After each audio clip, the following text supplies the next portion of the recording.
Yes, guys, how you doing? Welcome back to Football Inc. We hope you're all happy and healthy, doing the things you love with those you love to do. I'm here with Jonny H3232. We have another 24 hours, not even that. It's about 12 hours, I guess, maybe 15 hours since the last time we spoke. Yesterday was a busy day for Tottenham fans, busy day for all content creators if you're into football stuff. We got to bring you some more before we get into it. Before I find out how Jonny is doing, I've got to ask you, how are you, of course, but also please do us some favors, guys. Smash that like button if you know what it means to us and you don't mind helping us out. It really does do wonderful things for the channel. Hit the subscribe if you haven't already. If you are watching and you're not subscribed and you want to participate in the chat, just hit the subscribe button. It gives you instant access, no delay, no wait. Notification bell button should be squeezed because Jonny and I can go live anytime from 9 a.m. till 9 p.m. Hit the comment section, drop your thoughts in. If you're new here, let us know where you're from, who you support. Let's get the super sticker train going. If you want to see a prettier face than Jonny or I, or Jonny or mine in the background at some point, choo choo. And also, if you are listening on audio, then please do hit the 5-star rating if you enjoy it. And also, please do follow us if that's your thing. All the links for the various audios are in the description. Jonny, how are you, mate? What a day yesterday. I'm exhausted from yesterday. Absolutely insane. But honestly, everything was insane yesterday. The news was insane. The transfer business was insane. And the support from this channel was absolutely insane. We had 17,000 people pass through us yesterday. 17,000. Considering we started no more than 2 months ago, to have 17,000 people or fans pass through here when we only have 3,000. And when I say only 3,000, that is quite incredible, as I said, for a channel that's only literally been going properly for 2 months. So none of this would have been possible without you guys. Massive, massive, massive thanks to all of you, whether you're watching or listening. Sorry to ramble on, but yeah, it's so hot down wherever you are.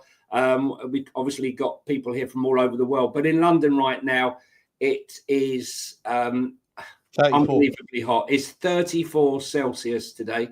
I'm not sure it could even be in the shade. I was out there earlier and too hot, far, far, far too hot. But the transfer window's hot. And if you're a Spurs fan, it's extremely hot, especially where the money could be coming from. But we'll talk about that in a mo. We certainly will, mate. We certainly will. Before we get into Tottenham stuff, and we've got our Turkey segment of the show, we've got our Saudi segment of the show to come as well, because that's going to be rambling into it with the Tottenham thing. There is some news out there. Let's start with some transfer news, views, and clues, mate. Let's reprioritize things.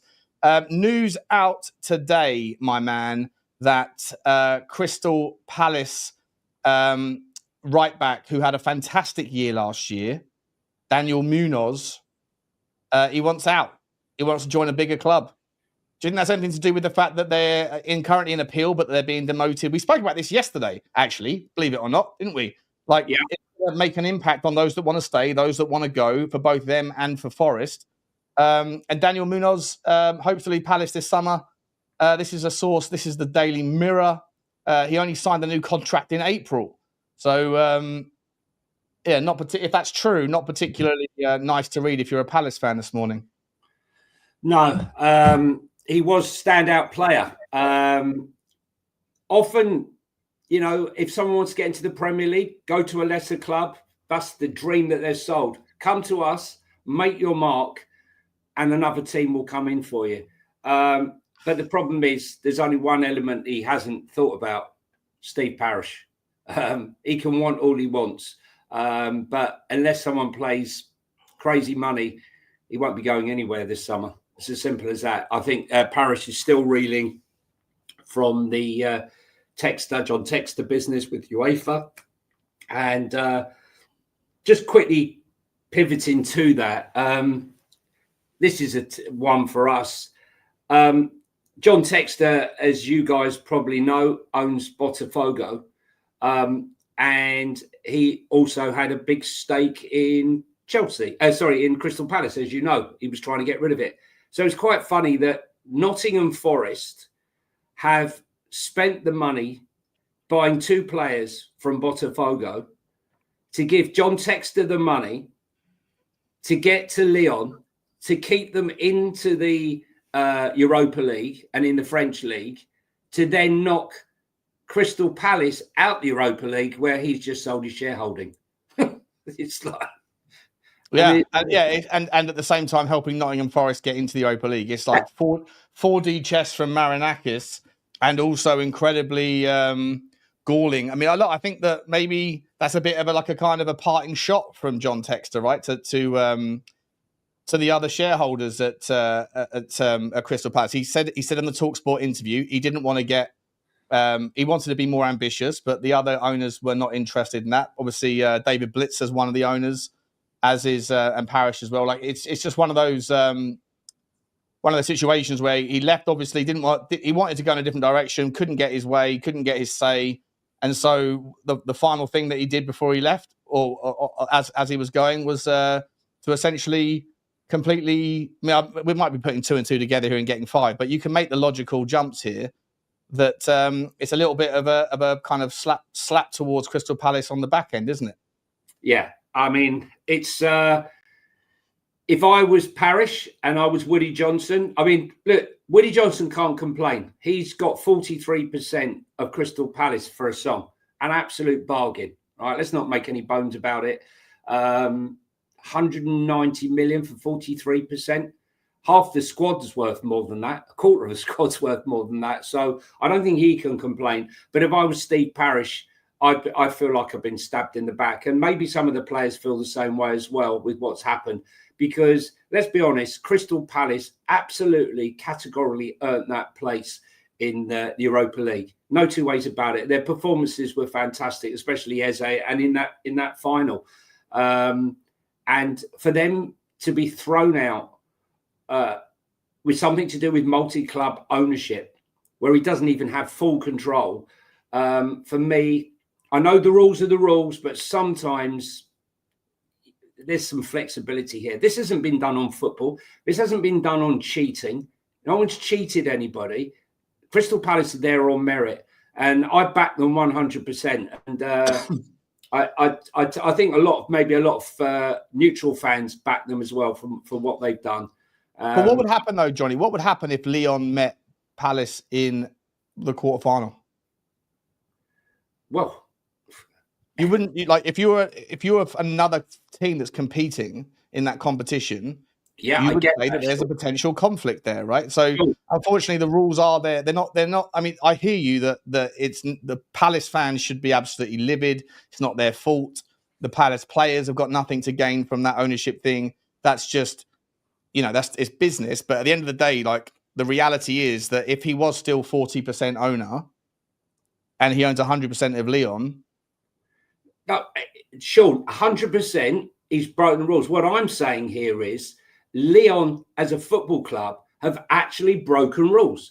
They haven't broken the rules once. They've broken the rules twice. Now, what's happened is the French league, right, have allowed the shenanigans to go on. They've allowed PSG to cough up some money and do some sideswiping to maintain the credibility of the French league and keep them in the competition. Whereas Crystal Palace, who have got there on merit and have done absolutely nothing wrong, are the club that's going out and has to make way.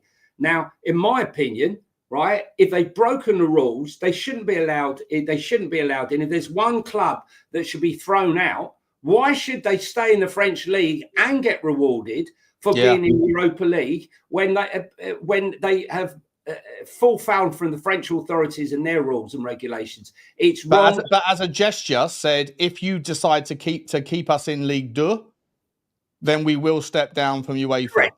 Or we'll go to the Conference League. They should go to the Conference League. But if Lyon said if you keep us in Ligue 2, then we'll fall on our sword here and go out of UEFA.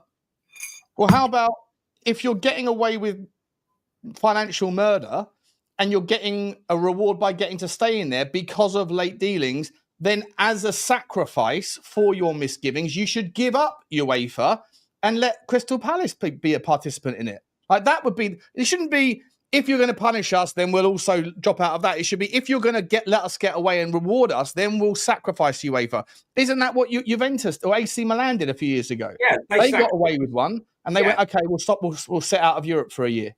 Correct. That's exactly how it happened, what happened. And this is what should look, saying that, it's a blessing in disguise for Crystal Palace, because I think they can go all the way in the Conference League, maybe drop a few players and still maintain a decent league performance in the Premier League.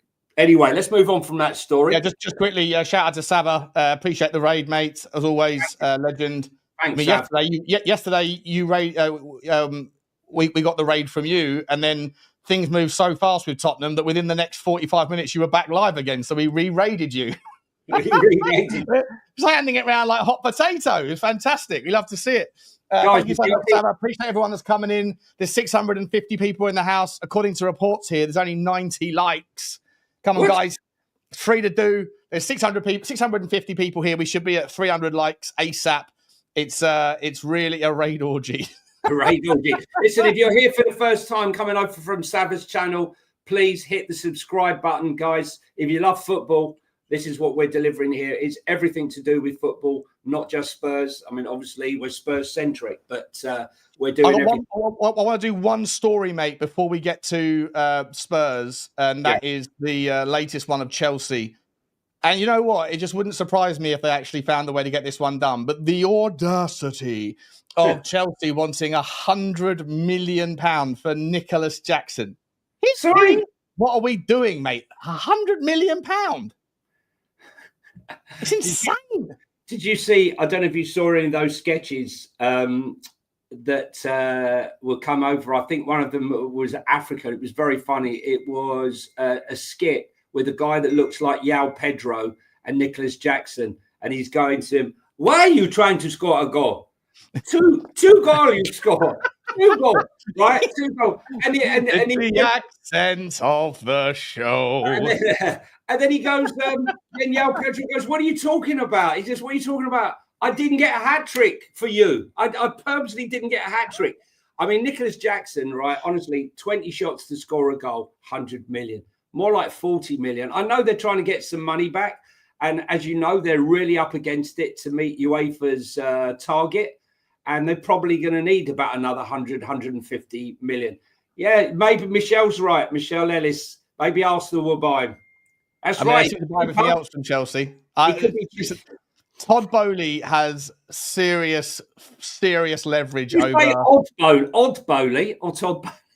Yeah, Odd Bowley. Well, something's odd. Something's going on with the Chelsea-Arsenal relationship. It's cooking, but it all seems to be one-directional value. How much did they pay for Kai Havertz? How much did they? I think Jorginho was a freebie, wasn't he? But Kepa, one of the worst goalkeepers in the Premier League history, one of the worst purchases in Premier League history. There's so many that the tail of the tape is just littered with overpayments from Arsenal. And they've done another one with Noni, 55 million quid. I've seen that Rory Talks Arsenal guy who's big on TikTok. I saw him on Twitter this morning, like putting out a highlight reel of Noni Madueke. He's like, "Now, you know what? Noni's amazing. We're going to win it all." And I genuinely can't tell if he's taking the piss or if he's legit trying to get behind it. Meltdown. We saw yesterday the meltdown. The guy walking through the tunnel on the way to Arsenal, and all the murals up on the wall they've all been graffitied, right, with Arteta out. Unfortunately, the guy couldn't even spell Arteta. He's put Arteta. I'm forgetting to spell. Yeah, can't even spell. Ed M's got it right. It is 100 mil, but it's 100 million baht. Yeah, 100%. Yeah, 100 pounds, Sean. He says Derek Hutchinson. We got some super chats, guys, to get us off the track. Let's go. Choo. Roy Viking, the Viking, up in Sejen, I think it was. You said in Norway. Very, very top, up in the Arctic Circle, mate. You've got better Wi-Fi than I do at the moment. Thank you very much once again, mate, for the train. We're stopping off in Norway. Where are we going? I think today we're going to Saudi, but. We got Craig Scott, new General Tracks. What a name. Love that. General Tracks. New member. Thank you very much, mate. Looking forward to getting to know you, buddy. Let us know where you're from as well, Craig. Be nice to we're trying to get to know everyone by their location. I think you're a Tottenham fan. I think I've seen you before on Sava's show. So appreciate you. Mark, we're going to Mark's stop as well, mate. We're picking you up, Mark. Appreciate you, mate. Choo. And the train is also stopping off in the legal offices of Mr. Dean. Good to see you, mate. Dean Law, thank you very much for the super sticker, mate. Appreciate you. Faz Radfar as well in the house. 4-1. is saying Chelsea is paid commission for its rubbish dump. Mate, something's going on, mate. I don't know what it is, but listen, We'll dive. Chelsea have got a track record of getting incredible value for their rubbish. Not just, I mean, they get 60 million quid for Mason Mount, barely played for United. They got, they're probably going to get 45 back for Nkunku. They've just got, they just do it all the time. They do it all the time. They have sold Mo Salah and Kevin De Bruyne for a song. So there is, they have said, but listen, they are a money-making machine through that academy. And, a lot of clubs would love to have had their academy and the cash flow that's come from it. They're quite capable of going out and spending, even before the Todd Bowley business, going out and spending 200 million and selling a whole load of players and getting 100 of it back. So just a quick bit of breaking news, Sean. Just quick, but before you do, just finish off the train quickly. Marty Mariner, a show. Appreciate you, mate. Thank you, Marty. Appreciate you, mate. We're off to Australia. Let us know where you're from. Is it Melbourne or is it somewhere else? I love Melbourne. That's where I spent the happiest few years of my life. Sorry, Johnny. Thank you very much, Marty. Right, mate. Sydney, wherever you are. Or in the outback. You could be on the outback. He's not the Hotspur hippie, is he? I doubt it. I doubt it. He's not our great. Super chatting. You put in a super hate sticker. Super hate sticker. Listen, a bit of breaking news. I don't know if we should read too much in it, but Crystal Palace have just revealed their new home kit, and Eberechi Eze is not in it. He's not in it. No. But I'll tell you who is in it. Mateta, Mark Gahey, Lacroix, Eddie Tubob Nketiah, Adam Walton, who's been linked with Spurs, as we know. And is that a sign, or does that mean nothing? Yeah, I think Arsenal's going to. I think Eze's going to Arsenal, mate. Yeah. But as soon as I heard that £68 million that was broken up into segments, I said that to me that's not good news for Tottenham. That's bad news because a team like Arsenal or Manchester City will come in and about 3 hours later, it was right. Could you imagine if he ended up at Spurs? I think the Spurs fans would go into like absolute meltdown if that ever happened. I can't see it, but we've got so many players, though, mate. We've got so many players. It's we have to get some players out. We're trying to match Chelsea. We're going to buy a holding pen. All we're going to do now is go and buy another club. Before we go to Saudi, mate, I do want to pop across to a certain area of the world, so we've got to do this bit first. This is the Turkey segment. The Turkey segment of the show. Yves Bissouma has apparently turned down a move to Fenerbahce, and he's now saying he wants to stay at Tottenham and run down his contract, mate. Another example of this cop blocking theme that's going around football right now. Everyone with a year left on their contract are basically saying, "Nah, I'm going to run it down and get myself a nice juicy payoff next year." It's happening all over the Premier League, and it looks like Bissouma's being the latest in the cop block at Tottenham. Correct. I mean, look, he's probably seen. Look, Mark Gahey's doing it. 1 year left. Konate's doing it at Liverpool. They saw Trent Alexander-Arnold doing it. And although Viss has got 1 year left on his contract, they've also got an extra option. But I did say to you, Sean, I did worry a little bit that Bissouma might do this. He's being forced out. We don't need him with the players that we've got coming in. He's going to get less and less game time, and we could do with that money to go and buy other players. So I don't know. But can you see him going to Turkey, Sean? Yeah, I could. I think he'd do well out there. I think he'd probably enjoy it out there. I think it's not. It seems like it's a hub. A lot of people are going there. I don't really see. I don't think it's necessarily a step down. I think they play European football. They're a good team. They've got a chance of winning things. They're playing under Jose Mourinho. Turkish football's on the up. It's certainly a not an unattractive thing, right? Not an unattractive thing at all. And I think that the atmosphere out there would be quite. I'd love to go to Turkey and be a fly on the wall on a big game. I think the atmosphere would be, absolutely mental. But for me, the reality is though that, as I say, you can lead a horse to water, mate, but you can't make them drink it. And Like we can. The only thing that Tottenham can do in this situation, same with Richarlison if they want to do it there, same with Sonny if they want to do it there. I don't think they will with Sonny, but is to bring the players in anyway. Bring in the Adam Wharton if that's what we're going to look for, and that would be amazing if we could. But or Douglas Luiz or whoever else, and then say to him, "Look, Eves, there's 2 spots that you can play in this team, a 6 or an 8, and here's the pecking order. You are behind Bergvall, Sarr, Bentancur, Gibbs White. You're behind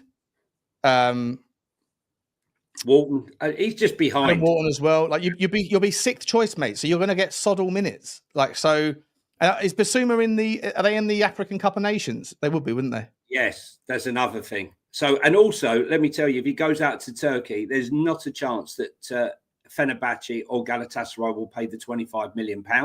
They'll only offer a loan fee. We see what's going on with Victor Osimhen, all this posturing by Galatasaray to buy him. Napoli need the money so they can go and buy Darwin Núñez.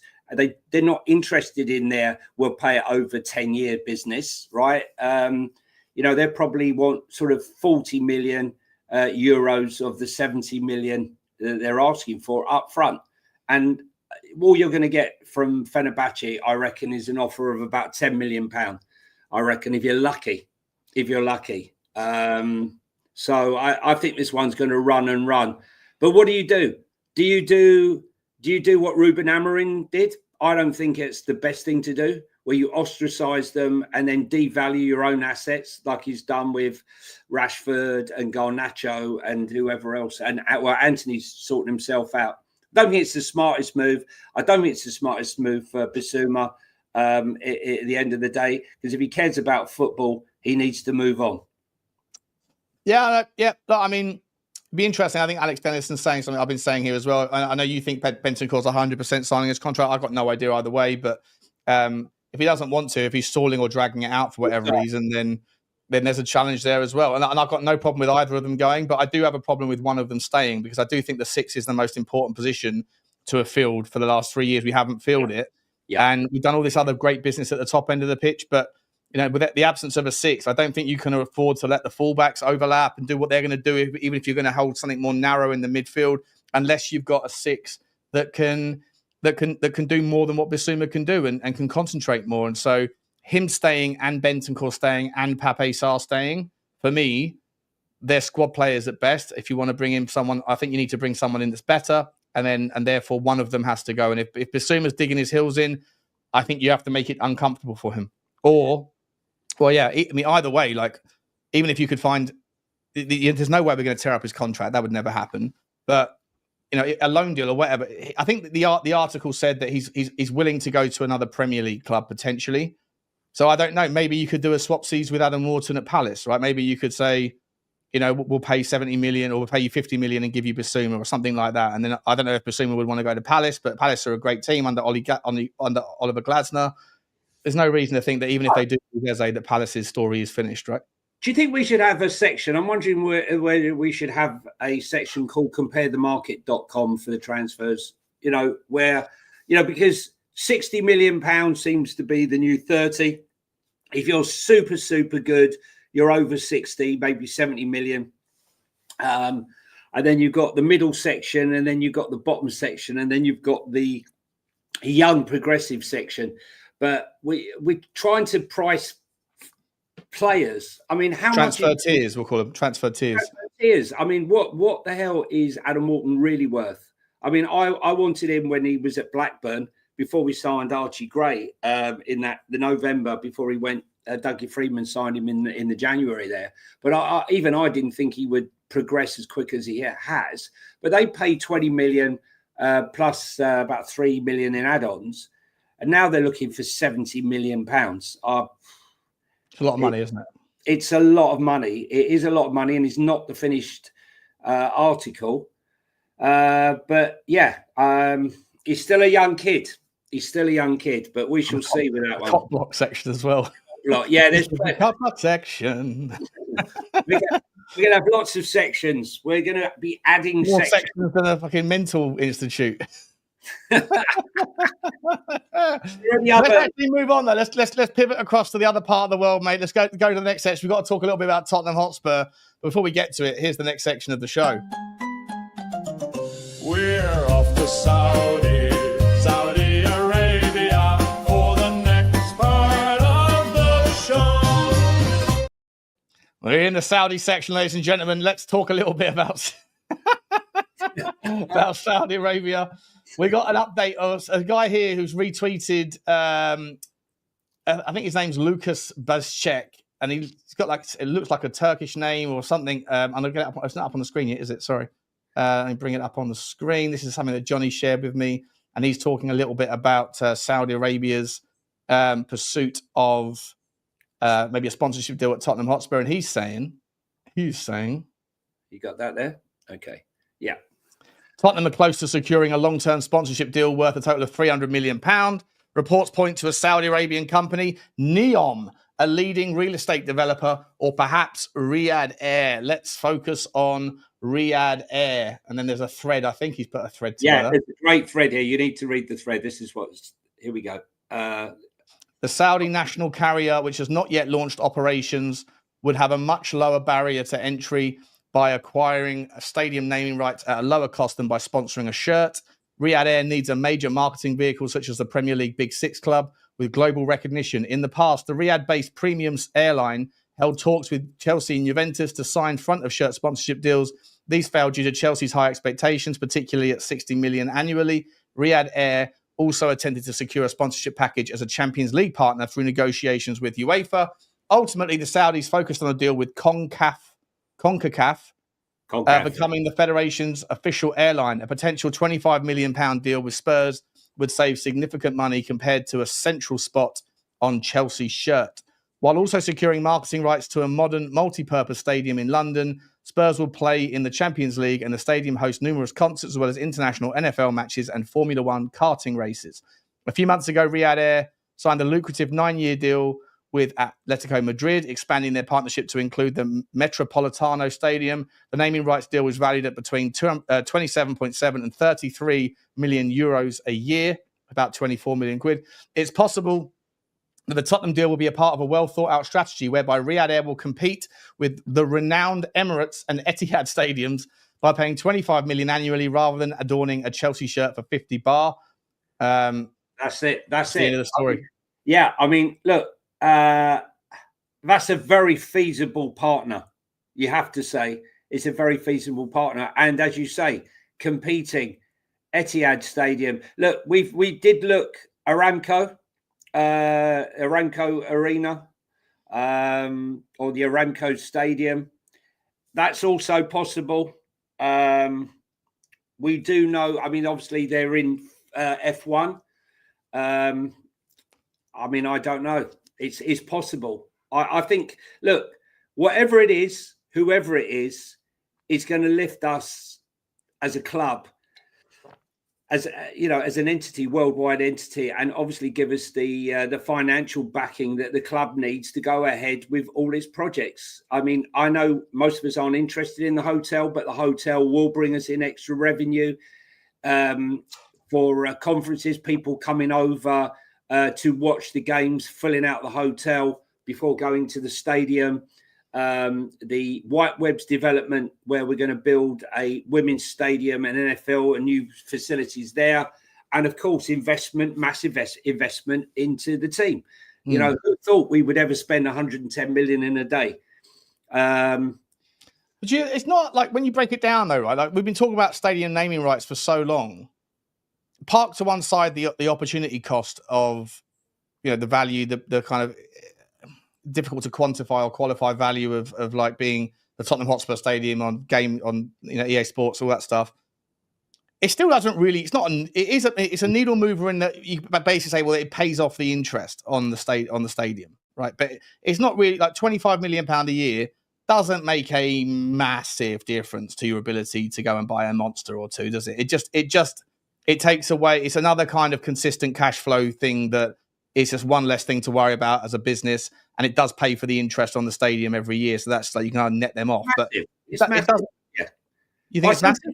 Well, I do think it's massive because it's like another 30 non-football events. And as you say, that pays off all the interest for the actual for the stadium, and therefore that gives us more money to go and spend each year as the money increases to go and spend on players. It frees up a lot of cash. One thing I definitely think is real though, and it's worth. I've mentioned this before. When people say like, "Oh, we wasted 6 years not having that money," I don't think so, because as I said before, I just mentioned it, like the very difficult to quantify, but that value has been there. But as time goes on and more stadiums are built, Tottenham won't be the only vendor that's pitching for stadium rentals in England. There's already new stadiums being built around Europe that are bigger and better, and like Real Madrid Stadium is insane. I'm sure Barcelona's is going to be massive as well. They're not necessarily direct competition, but they certainly are a part of the conversation. And as time moves on, the stadium will not be quite as fresh, not quite as new. And so you've got sort of 6 years of this is the best stadium in the world, and it's Tottenham Hotspur Stadium. And now you're moving in when that's not going to be the case anymore. People are going to get a little bit bored of that saying that, and it's not quite as remarkable, not quite as fresh. What's the latest thing? Then you go and get the naming rights deal. To me, I think that the timing wise, you've got all of the juice of the squeeze of having the Tottenham Hotspur Stadium when it was the brand new shiny toy. And now you're moving into an era where it's not going to be quite as exciting. Now you go and get the naming rights deal. I think it actually makes a lot of sense. I think it logically is pretty smart. Helps with the branding. I mean, look, Tottenham's visibility in America, especially in North America, through the NFL as the Tottenham Hotspur Stadium when they're playing Madden NFL football. For an American football, NFL football fan, they've played all those stadiums. Oh, let's play at the Tottenham Hotspur Stadium. And then when they're watching the football, oh, yeah, Tottenham Hotspur. I spoke to loads of people who have ended up supporting Tottenham through watching the NFL games over here since they started. We got a guy who follows us, who's into sports, who's a sports broadcaster, who's only been supporting Spurs for a couple of years. He's come through that sort of thing. I just think that it's a good thing. The only thing I was going to say about the Amco Arena or the Amco Stadium, I thought we were the greenest stadium in the world, yet we're going to have an oil pollutant. Yeah, but they still wear green, don't they? So Yeah, they wear green, but they're still an oil company. All we got to do is paint the stadium green, and we can always call ourselves the greenest stadium in the world. Let's be entirely honest. I mean, listen, I just think that ultimately you can look at this as bad news. I look at it as really good news. And I said all along, I said, if one person can bring us a naming rights deal, it's Vinay. He bought the deal for the Emirates Stadium. He bought the kit deal with Adidas, the fantastic kit deal with Adidas. He's a great negotiator. He's going to bring in the I feel like we're giving. I've got to be honest, right? That's the truth. Sean, whether you do or not, I'm just telling you that is the truth. That's what he did, right? That's what he did at Arsenal. He bought those. I'm not saying. I'm not denying any of that stuff. I'm saying that I think that if these deals don't just happen in 6 weeks. He's only been around since June the 10th. No, he hasn't.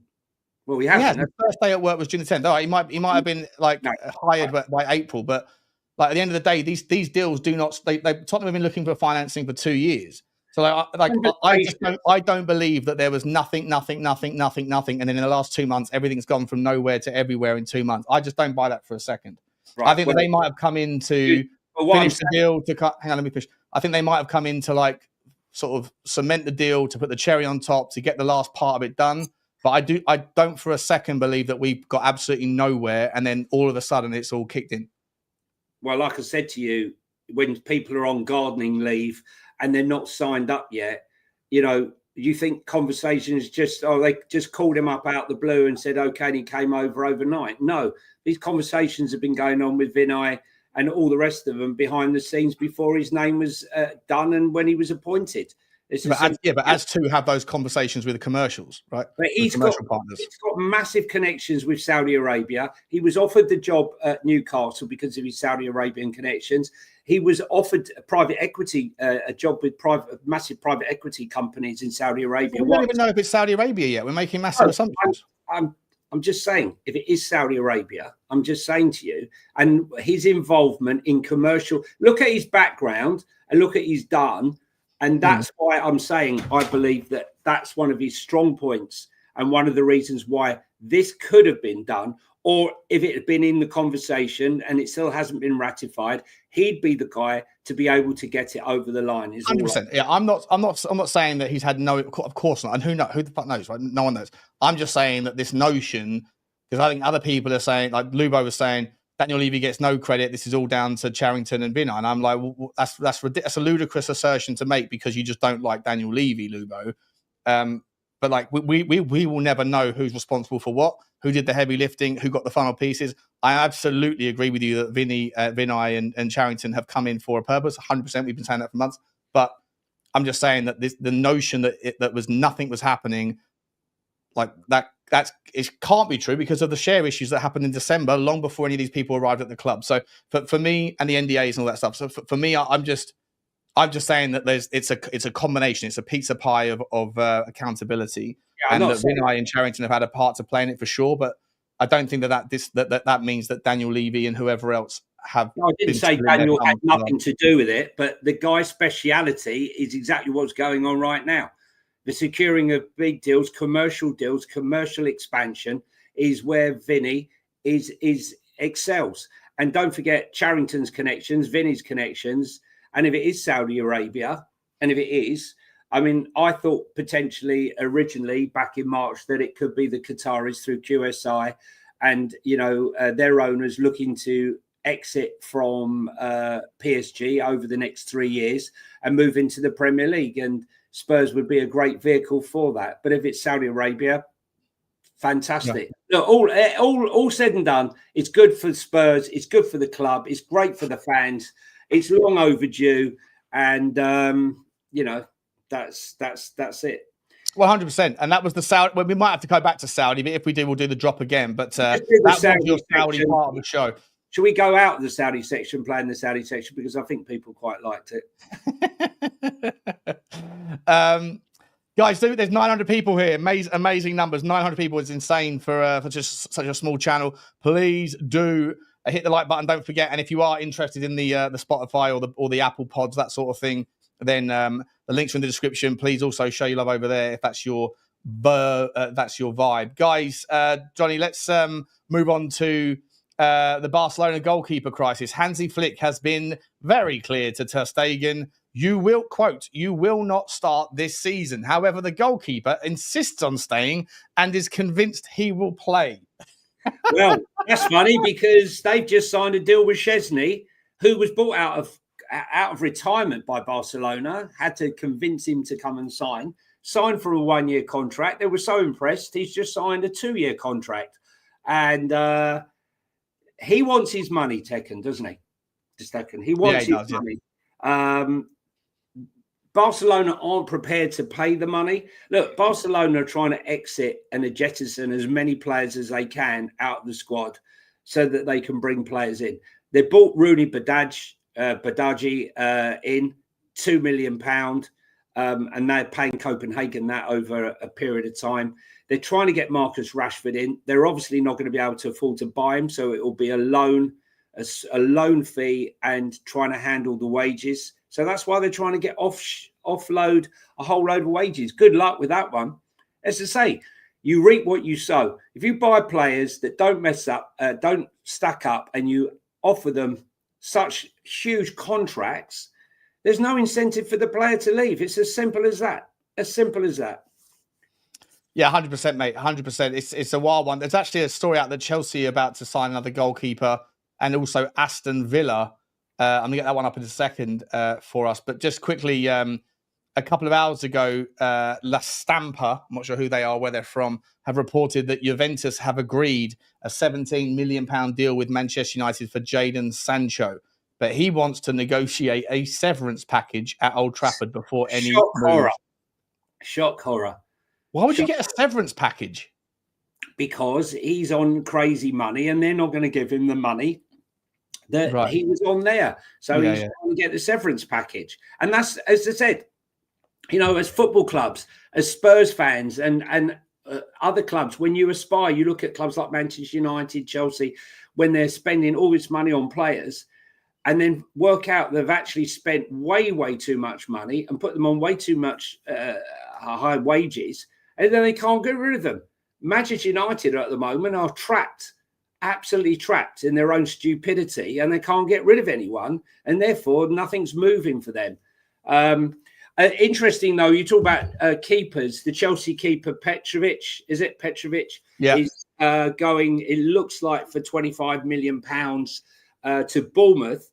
It's quite interesting that, because they didn't want to take up the option, the £5 million option on Kepa. They would rather have sent him back. Arsenal have taken up that £5 million option. They'd rather spend £25 million on the younger Petrovic. How the mighty have fallen, eh? £72 million Chelsea paid for Petrovic. Unbelievable. Petrovic? Not Petrovic. What's his name? Kepa. No, the keeper that's going to Bournemouth. Yeah, Petrovic. Yeah, that's what I just said. Petrovic. They paid £70 million for him. No. Sure. They paid £72 million for Kepa. Yeah, right. That's what I'm saying. Yeah. £5 million, and they've lost money on that, and they're trying to charge £25 million. Yeah. Trying to get money back. Yeah. We got there in the end. We got there in the end. I'm not sure who was being but it might have been me, might have been you. We got some news out of Aston Villa. They are about to announce Bizot, I think his name is, the goalkeeper from where is he? Bizot. They are. Why can't I find this? It's on my storyline here. Emi Martinez has been regularly linked with an exit from Villa Park this summer. PSR problems meant an exit for the goalkeepers on the cards, but Villa have now taken action to rectify the issue. The Argentine has been a huge factor in Unai Emery's side of success over the past couple of seasons, but question marks over his future won't go away. Villa have struggled to complete any transfer business so far. Despite being in the clear when it comes to PSR domestically, the Villains must still be careful. Well, they look like... Oh, here you go. Sorry, Marco Bizot is the sign. They're signing Marco Bizot from Brest. I've been there. Very tasty. Yeah. You're a Brest fan. Marco Bizot from Brest. I don't know anything about him. No idea. What we do know is that Aston Villa need to sell. We also know that Emi Martinez is definitely an upgrade for Manchester United. And we also know that Chelsea, at the moment, they're trying to go back in for Mike Maignan at AC Milan.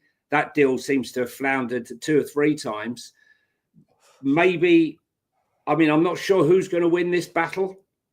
Will he go to Chelsea or will he go to Manchester United? That's the question on this one. He's a good keeper, Emi Martinez, and he's a massive upgrade for both clubs. Is Bizot the business? I've got no idea about him, to be honest. I've got absolutely no idea. I've never heard of him before. I don't know. I don't follow Brest. I'm into it, but I'm not. You had followed Brest when we were in Norway, mate. Couldn't keep your eyes on the straight and narrow. Terrible. Terrible. Well, listen, that sort of Brest is my sort of Brest. Brest, the Bizot, get me Bizet. I don't know. I don't know about him, so I'll have to do a bit of Y Scout, see if he's any good, or we'll just watch him in pre-season. Sean, can I just go back a minute? I forgot something, right? So, do you remember, guys who are sitting in the chat? Do you remember when we're going back to Saudi, or are we going back to? We're going back to Barcelona. Just quickly, if you remember that Barcelona were doing everything in their power to get rid of Frankie de Jong, they were trying their best. He wouldn't leave. I'm not leaving. And guess what? Barcelona have plans to advance talks for a brand new contract for Dutch midfielder Frankie de Jong. Ongoing discussions of both sides, and both are keen to finalise the deal as soon as possible. That's absolutely... Sorry, Frankie de Jong going where? Frankie de Jong staying at Barcelona. Okay. Having tried to get rid of him and tried to do what they do with Stegen, trying to pay off his contract, and he says he's not going. That's what's happening. It looks like he's going to stay. Yeah. Interesting. Blaine saying, sure, you should have covered the Brest in the Turkey segment.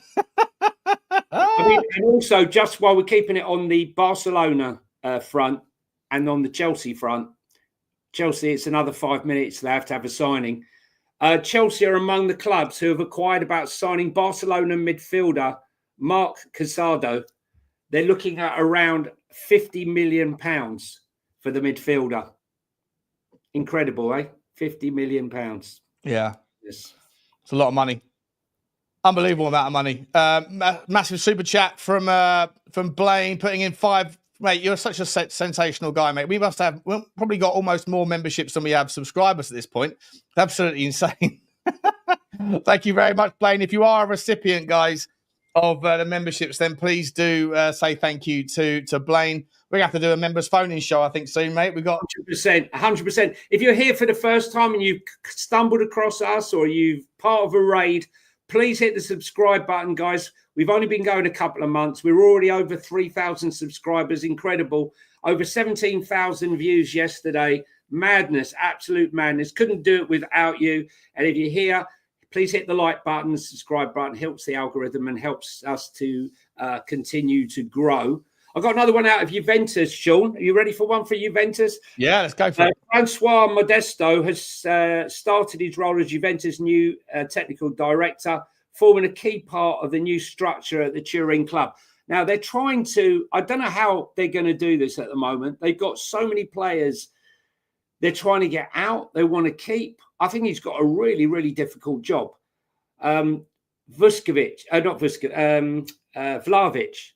I mean, will they have to pay off his contract to get him out? How do they get Kolo Muani in? Can they get rid of Douglas Luiz? They've got a lot of shifting to do and incomings that they want to do. But right now, again, like many clubs right now, they're cock-blocked. They're blocked up with deals that don't suit them or deals that they want that they can't afford.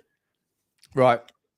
Things happen in a lot of clubs. Yeah, mate. I think Juventus have they have sort of done they have kind of made it obvious that their plans, mate. They basically have offered him around all the reports. If you're Douglas Luiz right now, you're sitting there going, "Well, I'm not wanted here," because literally every club in the Premier League has had a phone call or an email from Juve saying, "Do you want our boy?" Which is, I don't know. I guess it's the way it goes. But like I said before, as a Tottenham fan, I'll take him all day long, as long as you can get rid of Bissouma. And we said that Bissouma's going to maybe to go to Fenerbahce. But here's another story for you, mate. An hour ago, remember last night we spoke about Archie Brown? Yes. The guy that had the planes. He had 2 options on the plane. We sent a plane. They sent a plane. Hey, we'll send the plane too. You cannot give it to Turkey. They can't send those planes. It's not fair. Well, turns out. Did he go to Turkey? Hey, which one is he on? He chose Turkey. I can't do it. I have to practice my Turkish accent. Exclusive, Archie Brown. The deal was basically done with AC Milan. I was ready to go, but then I got a call from Fenerbahce president overnight. That changed everything. The passion he showed, the vision, the paycheck, the salary plan. It made the decision clear. I knew I had to come to Fener. So he got on the Turkish plane. Unbelievable. AC Milan, Fenerbahce, your choice. What are we doing here? We don't know what's going on there. We missed that in the Turkey section. That's really unfortunate. We should have put it in this section. This is the Turkey segment. The Turkey segment of the show. Oh dear! The way things are going, we might have to have a Chelsea and a Liverpool Scouser section. I'm definitely going to go and get a PSR and FFP segment of the show. We've got to have those as well. Okay, let's go over to Liverpool quickly. Respectful news that Liverpool, amazing, have retired the 20 shirt throughout everything through academy, senior and women's. Lovely gesture by Liverpool to do that. Also, Liverpool are planning to advance talks over a new contract for the talented young winner, Rio Naguma. Discussions are ongoing to tie the wonder kid down to a new deal. I've heard lots about the kid. I personally haven't seen much of him, but, like the usual round, you hear the wonder kids, and he's the one that gets mentioned. But here's bigger news. Daily Express, not sure how legit this is. Maybe try to fill some column inches, but Liverpool could be set to try offering Harvey Elliott to Newcastle as part of a deal to sign Alexander Isak. Wow. And if they don't do that, and they can't manage that, and then manage to get rid of Darwin Núñez, Liverpool have also indicated they would be trying to opening talks with Eintracht Frankfurt over Hugo Ekitike for a mil that would cost them. They're asking for £86 million. Now, that is just mad. That is mad. I mean, in the current scheme of pricing, I know he's a young up and coming. He's surely got to be, what, Sean? 70 max, 65, 70 max, maybe with some add-ons. Ekitike. He's a top player, but 86 million? I don't think. Well, he's nowhere near. I don't think he's on it in Germany at Frankfurt one season, right? He's not Gyökeres level. He hasn't got the score. He's a different type of player, isn't he? But yeah, 70 with 15 on add-ons or something like that. But yeah, 85 million. But Frankfurt just don't want to lose all their good players, right? They already lost Omar Mamouche last year, or in January, I think it was. So if they lose Ekitike as well, who have they got next coming in? They got El Yawahi, who was sort of brought in, but he's been injured since he's moved there. El Yawahi was a good player. I liked him. I did a Y Scout report on him, like, I don't know, a year and a half ago. And he's kicked on, but he's injured all the time. I definitely think it's an overpriced for Ekitike, but I don't. At the same time, mate, like, if you're dealing in 60s or 70s, like, so if João Pedro is 55, 60 million, Ekitike's got more time on his side. He's a similar style player, but I think he's much better than João Pedro. Like, and it's got much, like, he's got bags and bags of potential. I think that 75 million is probably the right price. Yeah, I think you're right. 75 million. 75 million euros, maybe. Here's another story for you. Real Madrid sniffing around after that diabolical performance in the semi-final against PSG, where their defence with Raul Asensio and Anthony Rudiger got absolutely torn to shreds. Who is it at Liverpool who hasn't signed a new contract? Ibrahim Konate. Yeah. So they're sniffing around him. Now, I think Liverpool are a bit vulnerable at the back at the moment. I mean, they have only got Konate, Gomez, and Virgil van Dijk, having lost Trent and having sold what's his name to Bayer Leverkusen. Kwanzaa. Can they afford to sell him? I don't think they can afford to sell him, even with a year left on his contract, because there's no guarantee that Parish will let Mark Gahey go. And if you get any injuries there, Liverpool looks strong all over the pitch, but in that centre-back position now... if they lose Van Dijk, it's a problem. Yeah.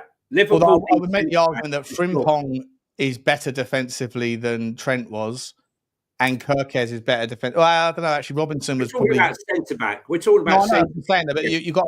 I know we're talking about centre backs, but you talk about the back four entirely. Yeah. Like, are you going to the amount of responsibility of Virgil van Dijk and Konate or Kwanzaa, whoever was playing next to him, it was larger because Trent was basically playing as a forward or like a winger at times, right? Most of the time, or a midfielder. So having a bit more defensive support from a fullback, like, I'm not saying it's massive because Frimpong's still very aggressive, but yeah, I don't disagree with you, mate. I think that they would, if I'm them and if I'm selling Konate, I need to know I've got my replacement. And you look around, I'm really surprised for what it's worth, because there's another story. We've got Christian Romero story to come to. We'll mix it in here. Christian Romero essentially allegedly turned down a contract offer from Tottenham, but then also at the same time, Romano has said that Romero is in all likelihood staying at Tottenham this summer, and that they'll pick up the transfer story in January or in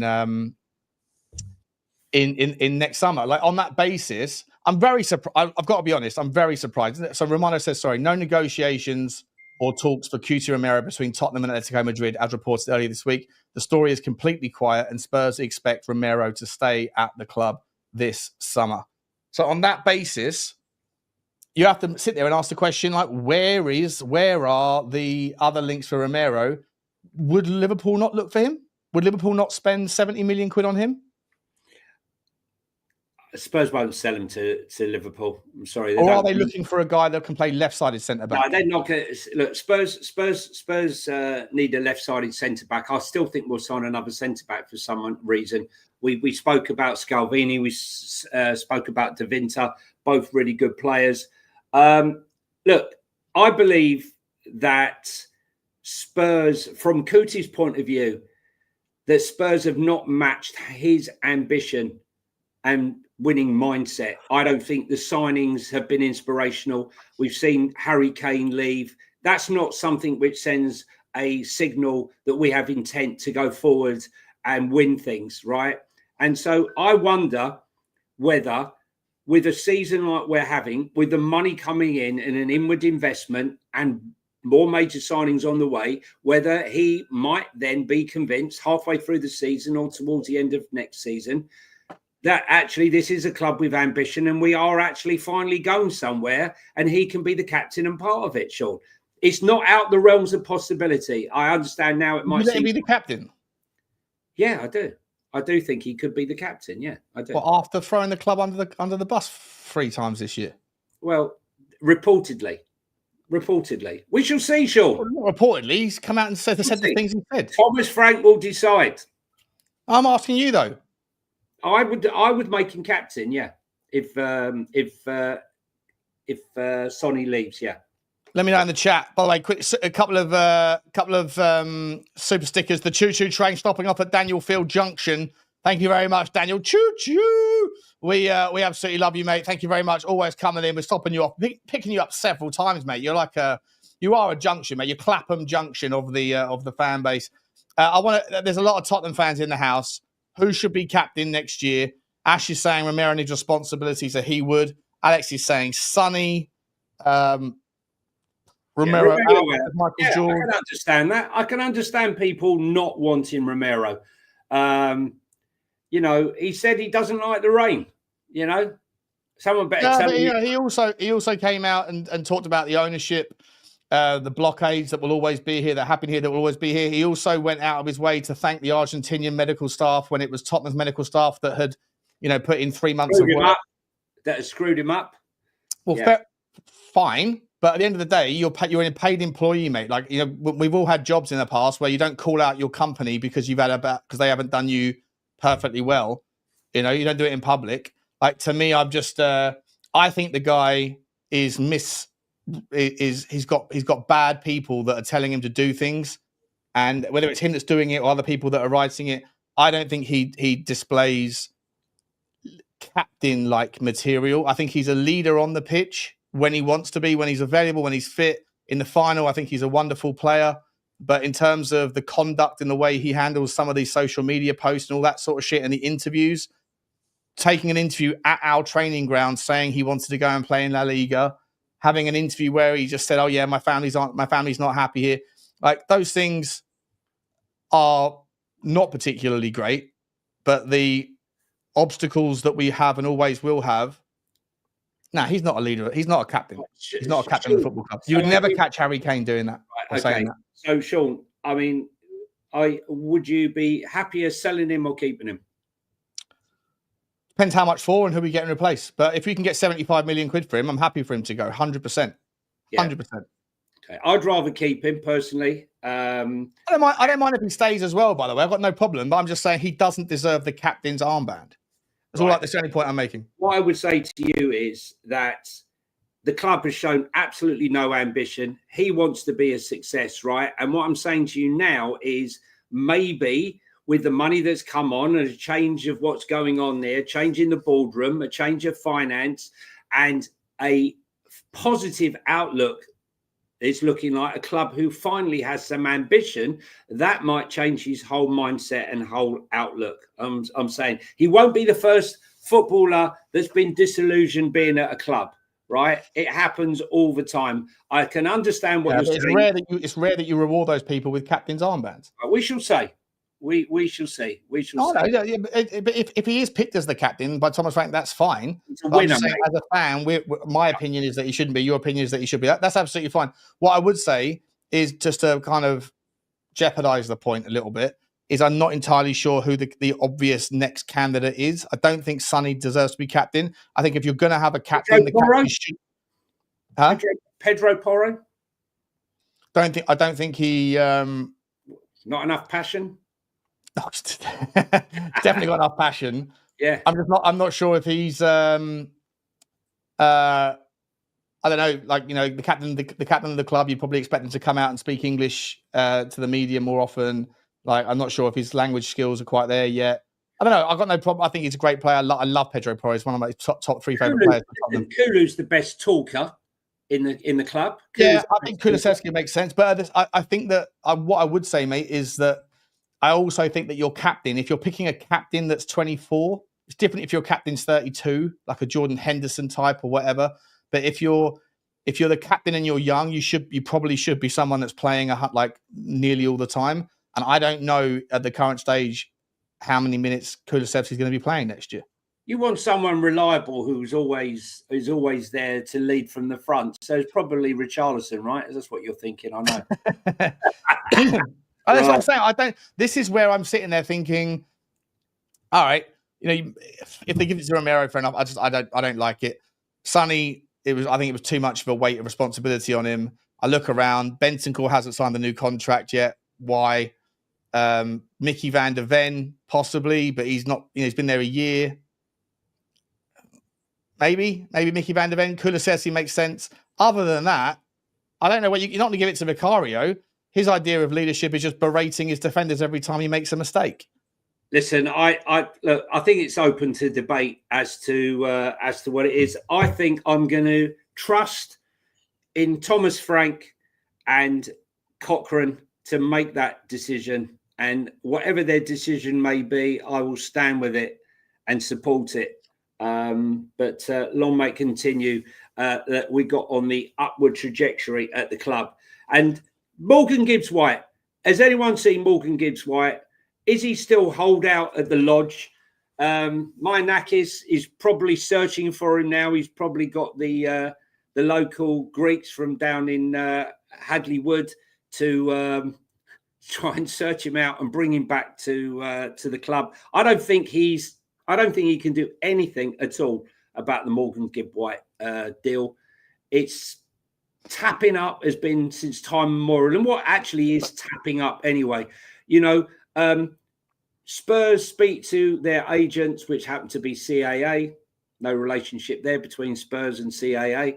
And sort of say, would he be interested in coming? Should we make an offer? Yes, he would. How's that tapping up? It's just asking a question. It's a legitimate question. It's a legitimate question that people ask in business all the time. You know, it doesn't mean it's going to happen. You got to first ask if they'd be interested before you start progressing a move. And then the fact that they find out that you know, he's got a release clause. I think we need to start a hashtag free Gibbs White. You might see it on bridges, hashtag free Gibbs White. I think that needs to be the new tag, because he's being held hostage at the moment, and hopefully they'll release him. Have you got anything else, Sean? Yeah, last one for you. There's an interesting one. Alvaro Carreras, who was a Manchester United player in 2022, he joined, and then Man United sold him to Benfica, left back, and he's just now joined Real Madrid as a left back, young left back. Carreras, he's just joined Real Madrid for £50 million or 50 million euros. The medical's booked. Man United confirmed that they won't activate the buyback option. So they had a buyback option with Benfica. 50 million euros the guy's gone through for. I don't know what the buyback option was. Who are Manchester United's current left back options? Luke Shaw.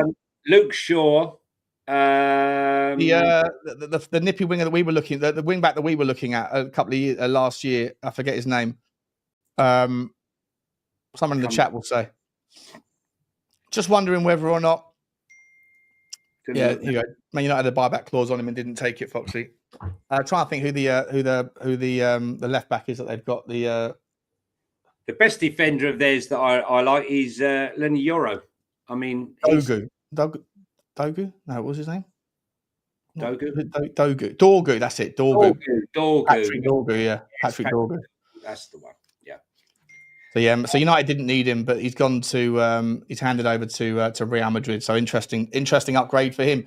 I think that's about it for me, Johnny. Anything more from you? No, let me just check before we sign off, because normally what happens as we sign off, some bomber drops or something happens. No, I think they're probably out in the sun having a good time. Guys, if you're still here and you haven't hit the like button, or you're here for the first time and you haven't hit the subscribe button, please hit that button. We're growing really fast. We couldn't do it without you. Helps the algorithm. And for all of you who have turned up today to support us, fantastic. Couldn't do it without you. Loving this, loving the show. And we got lots planned as the season goes on. Lots more jingles. We're going to have more jingles than a game show. 100%. Guys, yeah, please, if you are listening on audio or watching on audio via Spotify, and please do look us up if you haven't already. Hit the rating and hit the follow button. We will see you tonight if there's more breaking news. There's a big day, but it's Saturday, so probably not. And if not, then we will end the Super Sticker train with another stop at Daniel Field Junction. Legendary stuff from you, Mr. Field. Thank you very much, buddy. Thank you very much to everybody. Appreciate you, Blaine, for the gift memberships and the Super Sticker members. Thank you, Craig, for the new member as well. Roy, Dean, Faz, Marty, and Daniel with a load, and Andy Lester as well. Thank you very much, boys and girls, for your Super Stickers. We'll see you later on. It's goodbye from me. It's goodbye from him. See you guys.